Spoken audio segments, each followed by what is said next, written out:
¿Está todo lo que hacemos predeterminado? ¿Es posible que nuestra sensación de libertad sea una ilusión? Pero Crespo, ¿te estás planteando que estamos haciendo este vídeo no porque nosotros lo hemos decidido, sino porque estaba escrito en piedra desde el comienzo de los tiempos? Exacto, Martí. En definitiva, ¿existe el destino?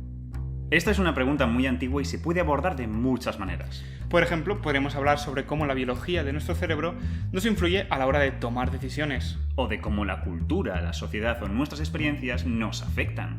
Sin embargo, hoy vamos a ver una perspectiva única en este asunto desde la mismísima física. Claro, desde nuestra humilde posición. Así que, empecemos por el principio. Hecho. El mundo parece tener unas normas concretas. Nuestro día a día no es una sucesión de cosas locas y mágicas ocurriendo, no. Lo que vemos son patrones claros. El sol aparece y desaparece del cielo siguiendo unos ciclos regulares. El agua en las mismas condiciones hierve siempre a la misma temperatura. Si lanzas una botella, caerá de la misma manera que lo hizo ayer y de la misma manera que lo hizo hace 300 años. Nuestra experiencia cotidiana nos dice que hay una especie de reglas básicas, unas instrucciones que el universo sigue a rajatabla. Estas reglas que tenemos bien interiorizadas son las que podemos llamar las leyes clásicas, y llevamos describiéndolas con las matemáticas desde hace siglos. Y si hay una norma importante en nuestro mundo clásico, es esta. Todo objeto tiene una trayectoria, se mueve siguiendo un camino concreto a unas velocidades concretas. El Sol se mueve en el firmamento siguiendo una trayectoria concreta, una ruta que nos dice cómo se movió y cómo se moverá. A la botella le ocurre lo mismo, incluso cada una de las moléculas que forman el agua hirviendo tienen una, donde habrá trillones de trayectorias afectándose unas a otras. Esta ruta no es solo un diario de cómo y por dónde se ha movido un objeto, es algo más, es una línea en el tiempo, una historia completa de la vida de este objeto, de su pasado y de su futuro. Y esto es porque las leyes de la física te garantizan que si tienes un sistema de partículas que interactúan unas con otras y coges un momento cualquiera en el que estén todas colocadas de una manera concreta y moviéndose a unas velocidades concretas, lo que van a hacer en el momento siguiente está bien definido. Es más, si eres lo bastante bueno con las matemáticas y eres capaz de entender cómo se influyen unas partículas a otras, puedes llegar a saber cuál es el siguiente paso de la trayectoria. Y una vez sabes saber el siguiente, y el siguiente, y el siguiente. En resumen, no es solo que las leyes clásicas te den la posibilidad de predecir qué va a hacer un sistema, sino que todas sus trayectorias, de principio a fin, están determinadas. Están ahí, quieras saberlas o no, esperando a que alguien las descubra.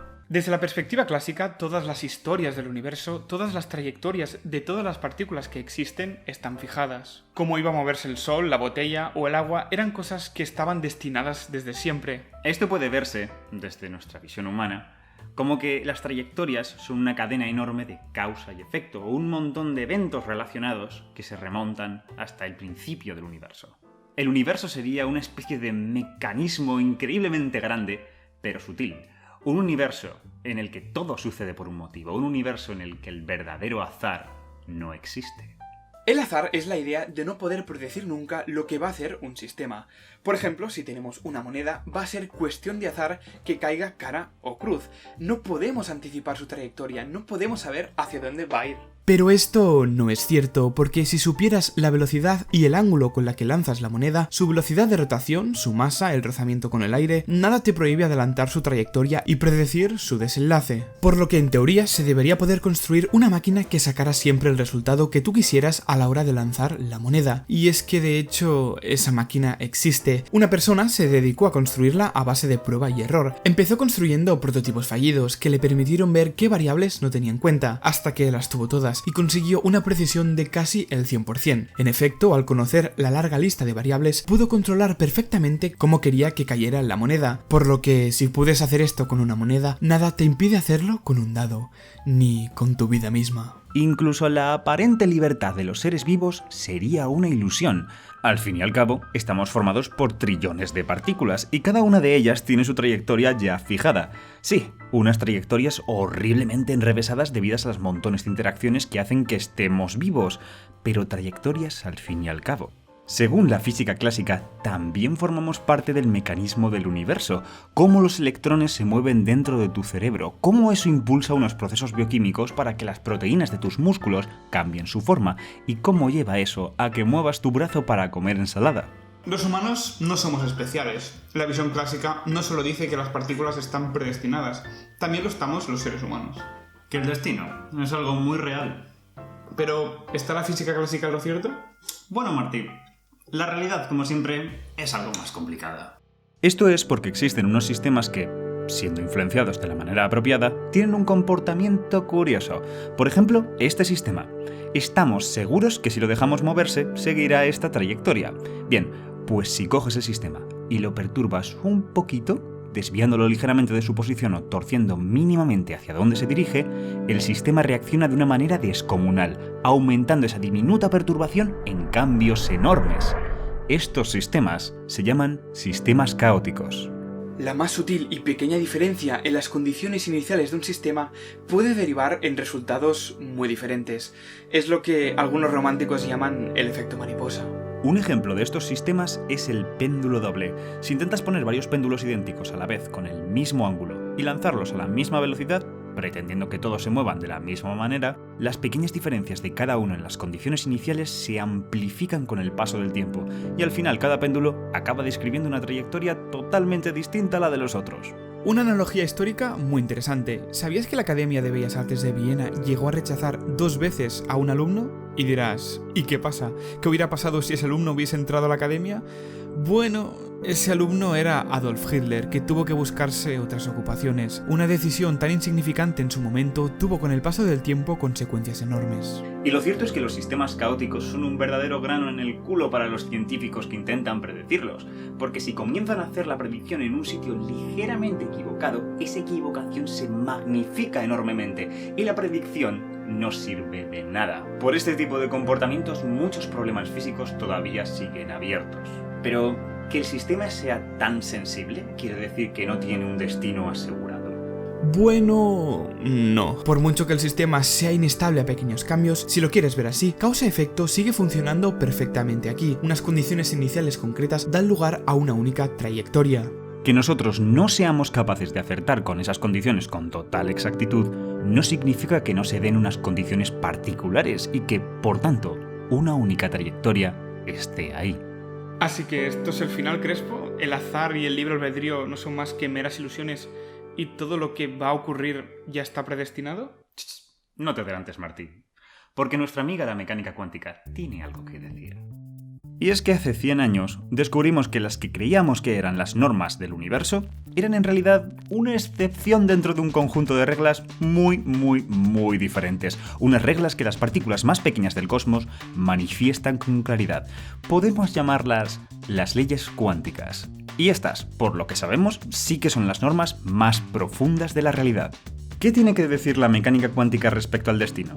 Bien, imagínate que quieres saber cuál es la trayectoria de un átomo en movimiento. Los átomos son demasiado pequeños y no puedes verlos a simple vista, por lo que tienes que usar un aparato especial para localizarlos. El problema es que esta localización altera al átomo, hace que abruptamente cambie cómo se movía, por lo que las medidas posteriores a esta ya no son válidas, pues son frutos de una perturbación que tú has causado por querer medir. Pero se puede resolver este asunto. Lo que haces es conseguir un montón de átomos que sabes que se mueven de la misma manera y medir cada uno de ellos en distintos momentos del tiempo. Ahora juntas todas las medidas y tienes pequeñas instantáneas del viaje que te pueden permitir clarificar la trayectoria del átomo. Piensas que si consiguieras los suficientes átomos y realizaras las suficientes medidas, podrías acumular una cantidad tan grande de puntos como para reconstruir la curva de la trayectoria y conocerla con exactitud. Pero, ¿sabéis qué ocurre si haces eso con un átomo de verdad? Que los puntos no se ajustan a ninguna curva, sino que se colocan de esta manera tan errante, sin seguir ninguna trayectoria continua. Podrías pensar que la trayectoria tiene muchas curvas y que no tienes bastantes puntos para verla aún, pero la realidad es que por muchos que pongas, seguirán colocándose con cierta aleatoriedad, sin que jamás converjan a ningún camino. En definitiva, que la idea de trayectoria clásica no funciona a nivel cuántico, no tiene cabida aquí. Así que toda esa movida de sucesos fijados y el destino es destruida a nivel fundamental. Pero, ¿qué pasa con los átomos? Buena pregunta, el robot de Colón. Una manera de interpretarlo es que el átomo no recorre una única trayectoria, sino varias simultáneamente, normalmente infinitas. Cuando medimos el átomo, las normas nos dicen que lo encontraremos en algún lugar de estos recorridos. El sitio en el que lo veamos es casi aleatorio. Sí, casi. porque por lo general hay más posibilidades de encontrar el átomo en ciertos caminos que en otros. Vamos, que si tienes que apostar por uno, yo iría con este. Y la cosa es que estas probabilidades pueden conocerse, al igual que las normas clásicas te decían que las trayectorias estaban ahí, lo cual no era cierto al final, las normas cuánticas te dicen que esas probabilidades están ahí y, al igual que antes, si eres lo bastante bueno con las matemáticas y con las interacciones, puedes llegar a conocer esas probabilidades. Eso significa que, estén equivocadas o no, tanto la mecánica clásica como la mecánica cuántica son teorías deterministas. Una determina las trayectorias de las partículas y la otra determina la probabilidad de medir una propiedad de una partícula. Si bien es muy fácil olvidarse en nuestro día a día de que vivimos en un universo regido por la cuántica, cuando nos fijamos en las cosas más pequeñas, empezamos a ver lo rebelde que es nuestro universo. Porque por muchas variables que conozcas, jamás vas a poder predecir con total precisión qué es lo que va a pasar en un futuro. Y es que los cimientos del universo se basan en la probabilidad.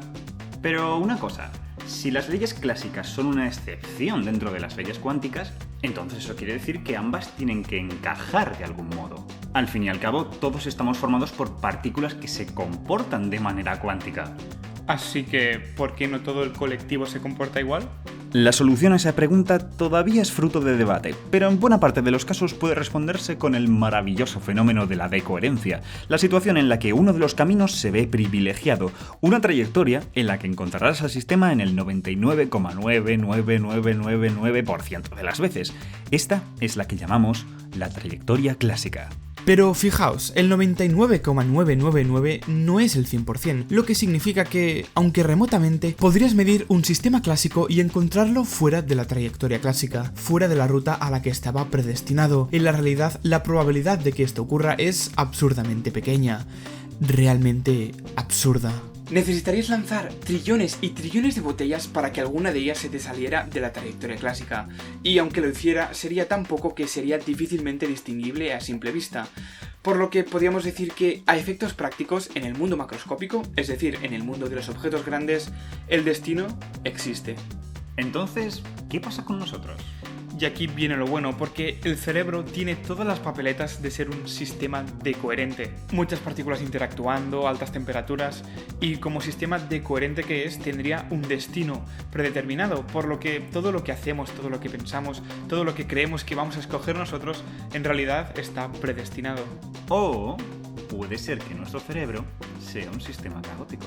Que dentro de él diminutos procesos cuánticos sucedan y que la red cerebral en su conjunto amplifique este azar de origen cuántico hasta que tenga efectos apreciables hasta nuestro nivel.